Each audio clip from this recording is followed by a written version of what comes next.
Povodom Svjetskog dana svjesnosti o autizmu, grad Petrinja i kabinet za logopedsku podršku Pučkog otvorenog učilišta Hrvatski dom Petrinja organizirali su u gradskom parku simbolično puštanje plavih balona za djecu dječjeg vrtića Petrinčica. Voditeljica kabineta za logopedsku podršku u Pučkom otvorenom učilištu Hrvatski dom Petrinja Katarina Matijević tom prilikom pojasnila je značenje i poruku puštanja plavih balona. Ujedinjeni narodi su proglasili 2. travnja danom kada želimo osvijestiti naše društvo da u njemu postoje posebne osobe za koje često ljudi kažu da žive u svom svijetu. Međutim, oni ne žive u svom svijetu, oni žive u našem svijetu na malo drugačiji način.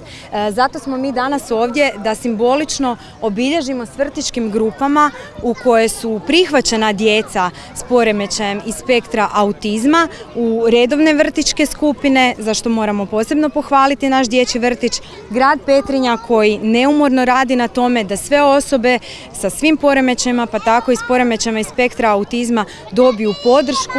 Ovdje smo da podržimo osobe koje imaju poremećaj, ali i njihove obitelji i cijelo društvo, jer svi mi zajedno živimo i svi zajedno trebamo raditi na tome da svi budemo ravnopravni članovi društva.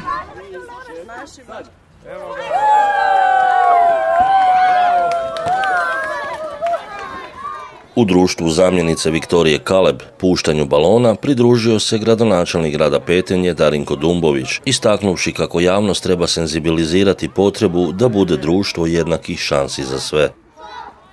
Cilj je grada Petrinje da u svojoj strategiji ono što ispunjavamo, ne samo kroz priču da smo grad prijatelj djece, nego kroz stvarne aktivnosti da pokažemo što su ti plavi baloni, ali i kad vidimo da imamo naše savjetovalište gdje profesor Hadžić radi jedan određen posao i kad vidimo da imamo svoj kabinet logopedski u kojem naša Katarina Matijević radi također sa djecom, evo to su oni jedni standardi. Pa evo i kad vidimo neke udruge kao što je to udruga Mala kuća gdje također skrbe i vode brigu o svemu onima što je na neki način različito da kad pogledamo onda obično sustav i svi koji bi trebali preuzeti odgovornost u širokom luku obilaze i to se nekome dešava. To se dešava obiteljima, a društvo je velika obitelj ako to vidi. Ako može naznačiti i reći da, ajmo poduzeti sve